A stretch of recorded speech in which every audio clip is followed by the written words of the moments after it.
If you're committed to actually achieving your goals this year, then the framework that I'm about to show you for reviewing the past year and setting goals for the upcoming year will ensure that you actually meet all the goals that you set for yourself for the coming year. Hello guys, welcome back to my channel. If you're new to my channel, my name's Abian. I'm a doctor working in the UK. So in this video, I'll cover how to review the past year, my goal setting framework, and how to keep yourself accountable to actually make sure you achieve them. So I actually do my yearly review on Notion, and I've created this Notion template which I'll link down below that you can get for yourself. And essentially you just go through the template and it has various parts for you to reflect on the past year, and then in the end there'll be a goal setting framework. The first part is monthly breakdown. The first thing I do is actually review my monthly reviews for the year. So every week and every month I'll do a weekly review and a monthly review. And this part of the yearly review is just sitting down and going through your monthly reviews because they give you a broader perspective of what's been happening throughout the year, and it allows you to reflect on the things that you did every month in that year. And the second step is actually building on from that. Is what I do is look through the photos on my camera roll for each month, and that will help me sort of relive the memories that I've gone through in the past year. The reason why that's important is because it's so easy to sit back and think, okay,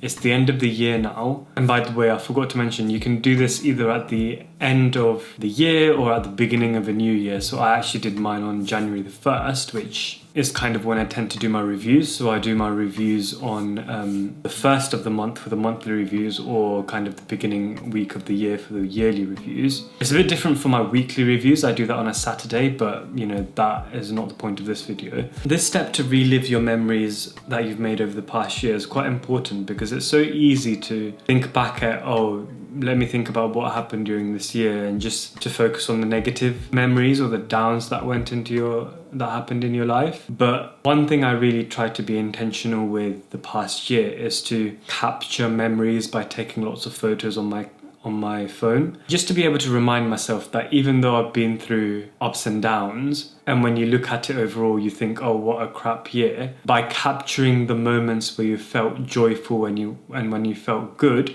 you can actually look back at that and think, do you know what, like I actually did a lot that year. That's why I added this part into the yearly review, because it gives you a moment to just think back at all the experiences and the memories you made and to sort of relive them in a way. The third thing, which is also building on this idea of reflecting your moments, is to just appreciate the good moments and to be proud that you overcame the difficult ones. In this way, it will kind of consolidate everything you've been through throughout the year. And personally, when I was doing this, it's kind of a balance between thinking, oh wow, the year went so quickly, but also actually like a year is a long time and I did do a lot of things, and many changes did happen and many events did happen and many experiences did happen, which if you don't capture them, if you don't look back at them, then you're not going to remember them and you're not going to appreciate them for the lessons they taught you or for the memories that it made in your life. So I think this sort of reflection and review is just very important to understand and reflect on what you've been through the past year. Now next is writing down your top 3 memories of the past year and take a moment to reflect on them. Again, by putting this down on paper, it forces you to pick just 3 things that were important to you throughout the whole year. And the reason why this exercise is important is because it identifies what's important to you, and that's unique for everyone, which is why this template is great, because what is a top memory for you might not be a top memory for someone else. So this is very unique and personal to yourself. The next is daily habits. Now this is just a quick habit auditing to see what daily habits are you following right now at this particular moment. And that might be as a result of the actions you've taken the past year, or that might be just habits that are long term and that you do all the time and that you haven't really even thought about because you've just been doing them for ages. For example, brushing or making your bed. Like, if these habits come at you naturally, then it's a moment to actually reflect on them and think, right, these are what my current habits are. Make sure to include bad habits as well, because that will give you awareness of some of the things that you might want to break in the upcoming year. Part 2 of this is what daily habits would you like to work on going forward for the upcoming year? Any habits that you've tried implementing but you're slacking, any you want to focus on for the upcoming year? And is there any way you can make the habits easier? And I may or may not make another video on habits in the future. One of the principles from Atomic Habits, which I've read a long time ago, probably need to reread, just to remind myself, is the idea of stacking habits with something you already do. So for example, one of my habits was to floss, and I'm still working at it. I'm getting better at doing it, but I always used to forget. And one of the ways that I tried to remind myself is to put it right next to my brush. And I use the interdental flosses, the ones that go in between your teeth. So because it's right next to my brush and I aim to do it right after I brush, because I see it right there, I feel guilty not doing it. And so since brushing is already an established habit that I do anyway, it's so much easier to, once I finish brushing, to just pick up the interdental brush and just do it. It takes seconds. Whereas before, the act of actively having to remember to do it, to take it out of the cupboard, to, just break a piece off because it comes in packs of multiple, and then to actually do it itself, all of that seemed like a very, very big mental block, and it wouldn't get done. Whereas just naturally doing it after something I already do, which is brushing, just makes it so much easier and makes it less like to skip on doing it. And the other thing is to reconnect to your why. Now, this is covered slightly later on in the video, but it's also in terms of the purpose of why you want to set the goal. But just reminding yourself of why you're doing the thing in the first place will help you get back on track if you just don't feel like doing it or don't understand why you wanted to do it in the first place. So the next part is to review your goals. Did you achieve your end of year vision? If so, take a moment to celebrate the achievement. It's so easy to just get caught up in, end of year celebrations, Christmas, New Year's, yada yada, New Year comes, and to not actually appreciate that if you did set a goal at the beginning of the year and you followed it all the way through the end, through the 12 months, and you managed to achieve it and keep yourself accountable, listen, that's huge. You need to step back and you need to actually pat yourself on the back, because that's huge. Not a lot of people achieve that. It's okay if you didn't, and there may be multiple reasons for it. But if you did, come on, now that is something that you need to be proud of yourself. And then if you didn't achieve your goal, think back to why. Was it simply because it's no longer a priority for you, so your focus changed and your goals might have changed? Or was it that this goal is still a priority for you, but for some reason, whether it's lack of discipline or lack of time or lack of resources, something got in the way of you achieving that goal? In that case, think about what that was and what can you change going forward to ensure that in the upcoming year, these obstacles that were in your way of achieving the goals last year can be dealt with properly, because otherwise it would just be the same goal year on year and you won't actually achieve it. I'm going to talk about obstacles and goals and all of this just later on in the video when I talk about how to actually set goals for the new year. But this is a moment for you to reflect on what's still important for you, so that when we come to that part of setting new goals for the new year, it gives you some areas you might want to think about setting your goals in. Next section is career review. So I found this tool from 80,000 Hours, which is a kind of organization that focuses on career and how you can make it a social impact and all of this thing. It's very detailed, like they've got loads of resources on their website, so feel free to check that out. And they have this really nice tool online. It's actually a type form that you can fill out, which will allow you to review your career, understand if you're still on the right path, make any goals for the upcoming year in terms of your career, because that's work is what we spend most of our times doing. So you might as well audit that and think, right, am I on the right track? Am I happy? Do I need to change? What do I need to focus on? And so this kind of career review is a very good yearly audit to do to give you some insights that you can take away. The next step is vision planning. So I'm actually going to make a separate video on this, but with a whole Notion template and everything. But this is a very detailed exercise that I go through every year, and it's essentially split into a bunch of different parts, just like this is. And it's essentially to try and think about what your ideal version of your future self would look like. what they would do, what they would eat, what they would wear, how they would wake up, who they'd interact with, what they'd be doing for their health, what they'd be doing for their wealth, what they'd be doing for their relationships, what they'd be doing for their money, what they'd be doing for fitness, everything. It's very detailed, and it gets you to audit your life where you currently are now and compare and contrast that with where you want to be. And by creating that contrast, it identifies areas that you need to work on to get to where you want to be. So there's this very, very important exercise that I go through to just create clarity on the future you want to create for yourself. Next thing is things to implement. So I might actually make a separate video on how I sort out my implement list, and it's basically just things that come up in my mind that I'd like to implement at some point. So you can see some of my examples here: reading, running, business startup knowledge, general knowledge, all of this.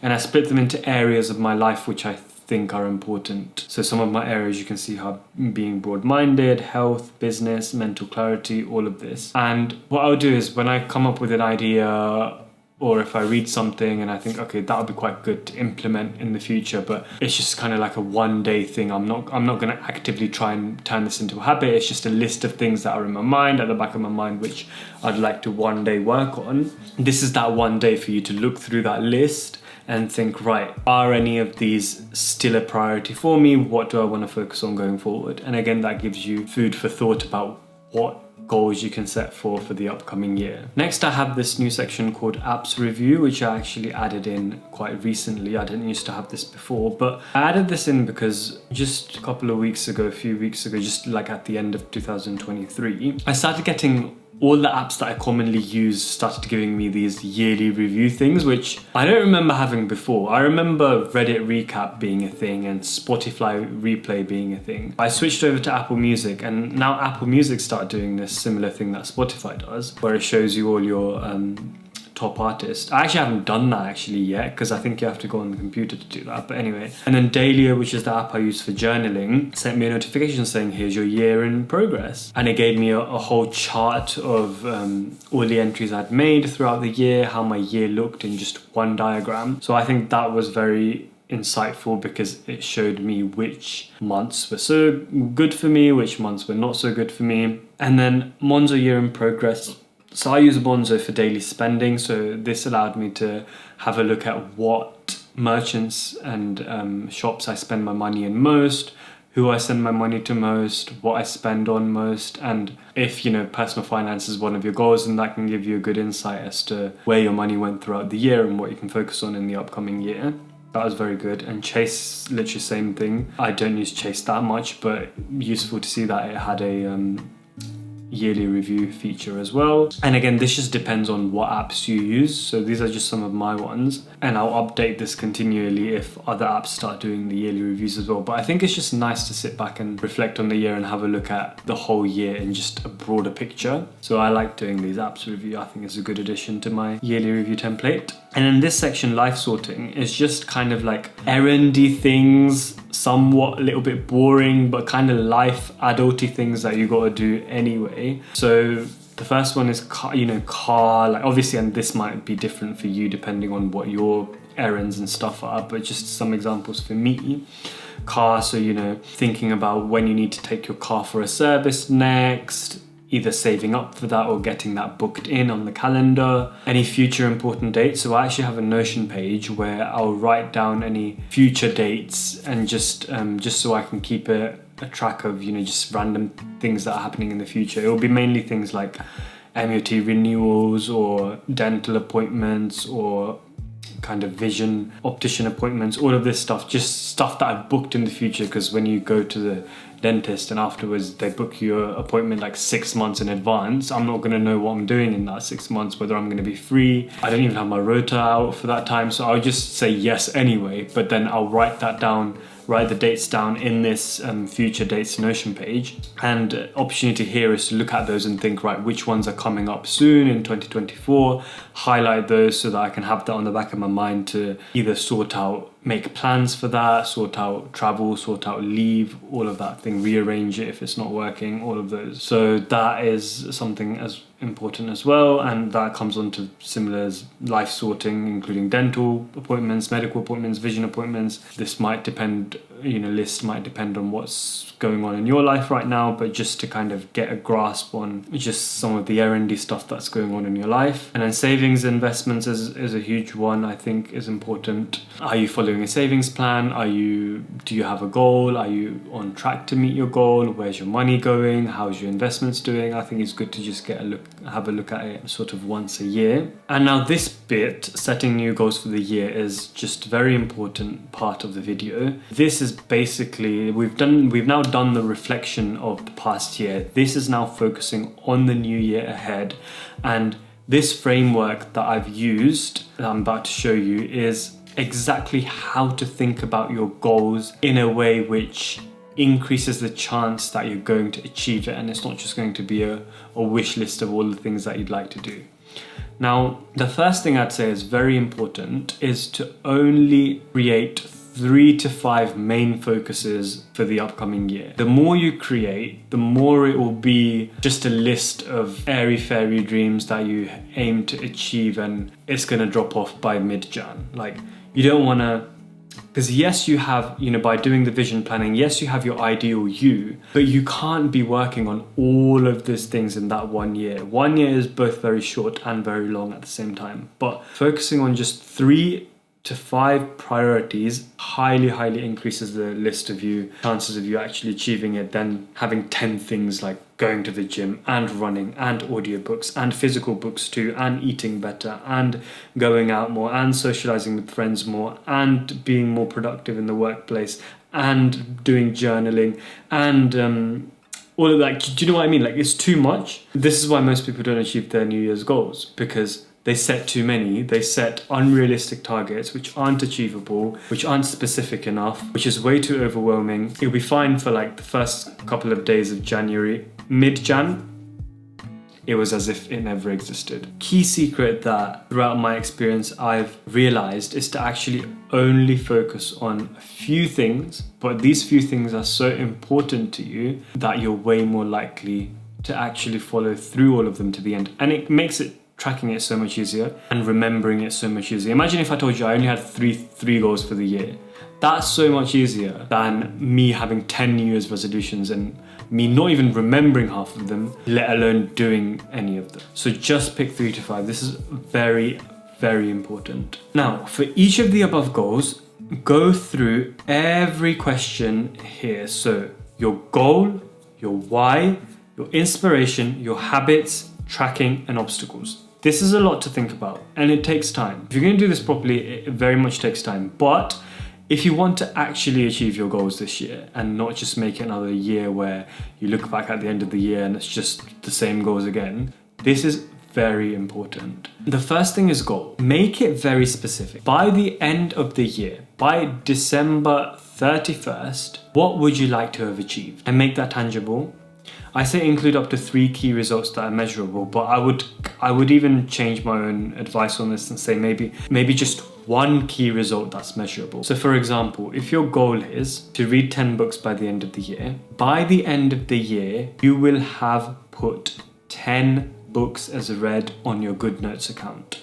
That's how specific it is. It needs to be. Now, if last year you read 0, 10 might be a big step. And it might be a bit overwhelming. If last year you read 5, this year you want to set to read 10, it's achievable. Now you want to balance, and you obviously know yourself best. You don't want to make it too challenging that it just seems way too unrealistic, that even the thought of achieving it seems way too unrealistic. But you want in the back of your mind to be able to think, right, if I actually put in the work, I actually will achieve this. So think of something that's ambitious but achievable. The second bit is why. Why do you want to achieve this goal? So why is this goal important to you? And again, this is very personal because why is different for different people. In this part, you also want to do the concept of mental contrasting, which is, what would your life look like if you achieved this goal? And what would your life look like if you don't achieve this goal? For example, if you don't read these 10 books, you will be nonetheless wiser or smarter than you are right now.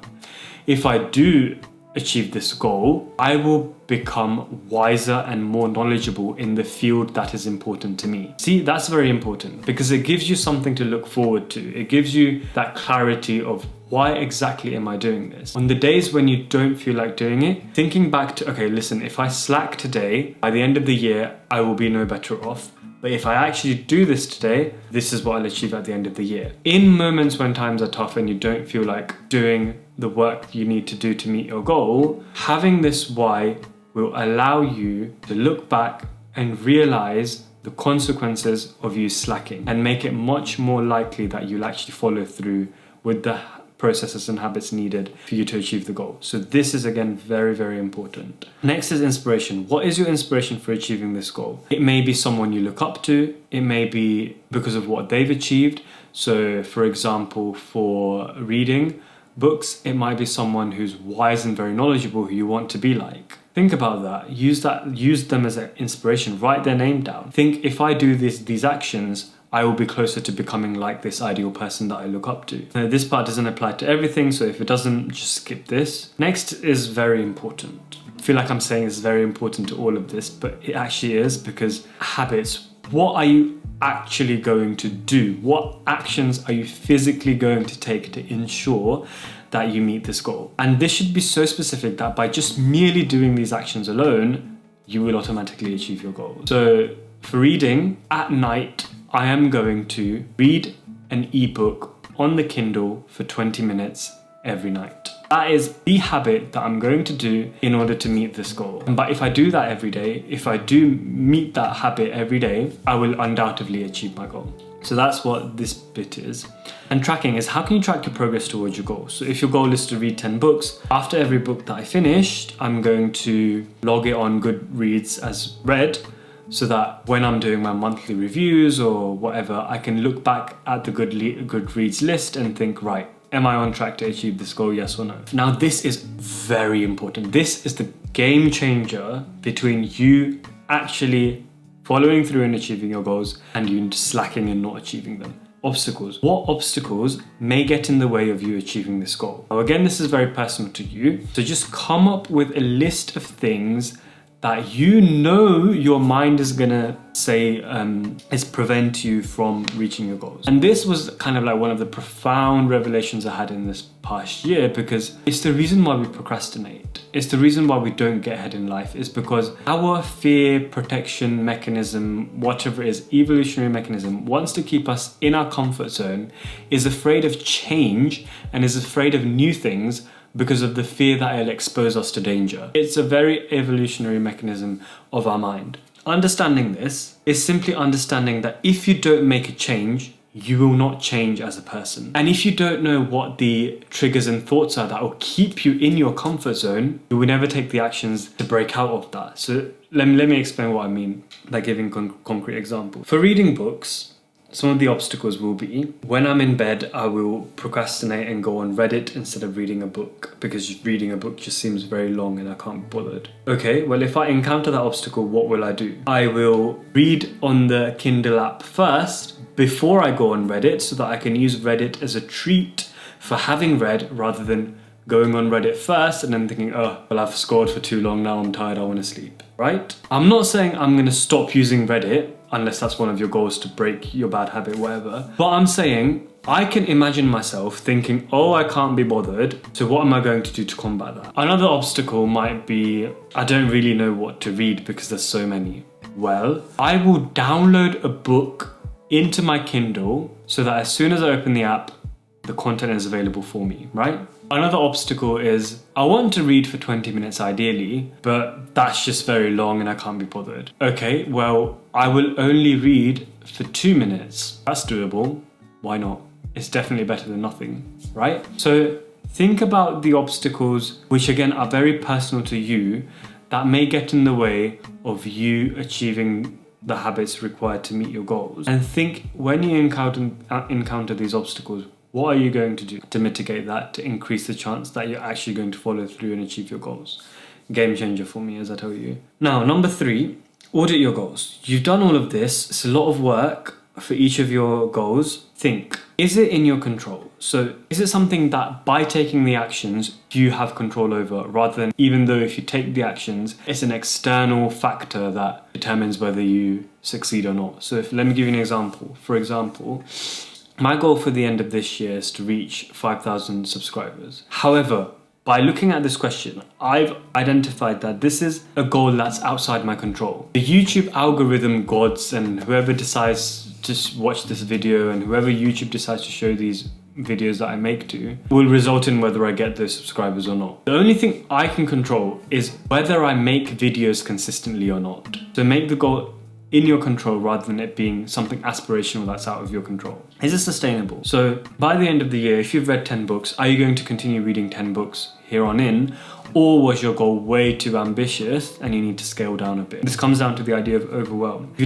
If you're feeling overwhelmed by your goal and you can't keep up with it, it's definitely not sustainable. Your goal needs to be sustainable. Is it realistic, right? I'm not gonna say, right, I've never read a book in my life, I'm gonna read 100 in a year. 10 is a good number. Seems less heart palpitation-y if I think about it. So something that's realistic, but still a tad ambitious, that you know deep down if you work towards it, you can achieve it. Is it enjoyable?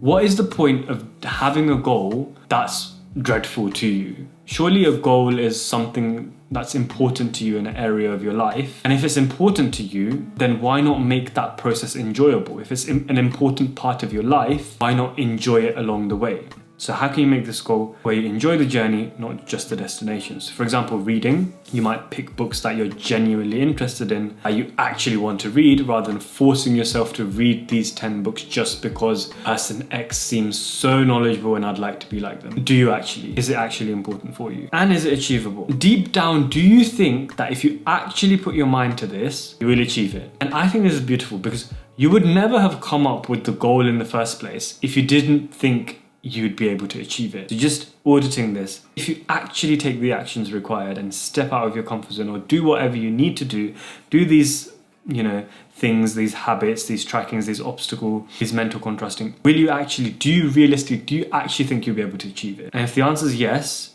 you have amazing goals for the upcoming year. Next, what I like to do is, now that you have a set of goals with these questions answered, write them down on a Notion page, on a separate Notion document, so that you always have access to them. And for each goal or area, what I like to do is create a Notion page and I'll copy that block and paste it in as a synced block into the area page. So let's actually do this together. So I'll show you what I mean by this. Let's create a goal for reading 10 books for this upcoming year. So I would create a page like this saying goals 2024. And these are the things I obviously think about. So I'm gonna write it like the area would be called reading books, right? Or I can just call it books, to be fair. And now for each of the goals, I want to go through all of these questions, right? So what is the goal I want to achieve? Read 10 books.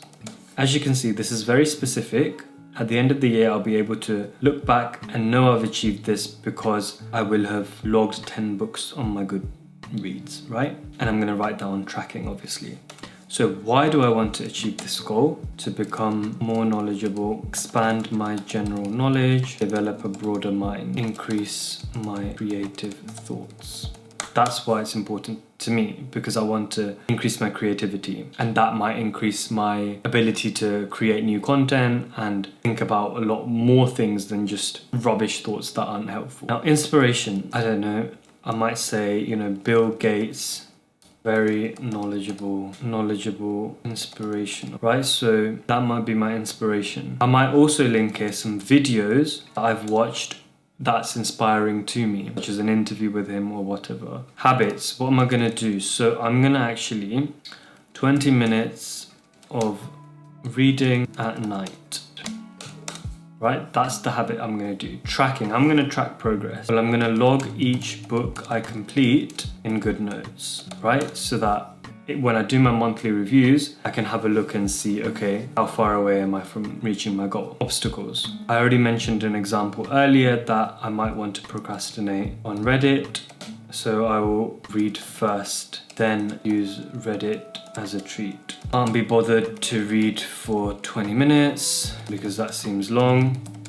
I will only read for 2 minutes, and if I don't read beyond that, I'll step back and think, is it because the content is no longer interesting for me. So does that mean I'll have to pick a different book to read, for example, right? And now, audit my goals. Let me just make this bold quickly. Oh, there we go. So, is it in my control? Yeah, because I get to control whether I sit down and read or not. Is it sustainable? Yeah, because if I actually achieve this goal, 10 books is on average less than one a month. So yeah, I can continue this, why not? Is it realistic? Yeah, I read a few books. I think I read like 2 books last year. So this seems like a kind of a step, but it seems like if I do it, I will achieve it. Is it enjoyable? Yeah, because I'm going to pick books that I actually enjoy, and if I don't, here you go, part of my obstacles. If I don't enjoy it, I'll think, do I not find it interesting? Am I going to switch to a different book? Is it achievable? I think so. If I actually do read 20 minutes, will I naturally achieve it? I think so. This is an example of what to do. And then what I'll do is I'll copy this. I'll show you how to create the sync blocks. What I'll actually do is create a color for this. Let's say I want to create this as a brown color, and then I will copy this block, Control C or Command C. I actually have a page called books, and then I'll paste this right at the top. And if I paste, an option will come saying paste and sync. Now I'm pasting and syncing, which means if I make an edit here, so let's say habit, I find, okay, 20 minutes is way too long, I'm not sticking to that at all. Let me change that to 10. When I go back to my page earlier that I had a list of all my goals in, it will also update here. That's what synced block is. That's very useful because this page is meant to have a list of all your goals, and then each of these goals is meant to go into your Notion page where you're tracking that area. And this will be very easy when you do your monthly reviews, because at the top of every page, you'll have your goals synced blocked there for you to look at and remind yourself of what you're working towards. This is how you're going to not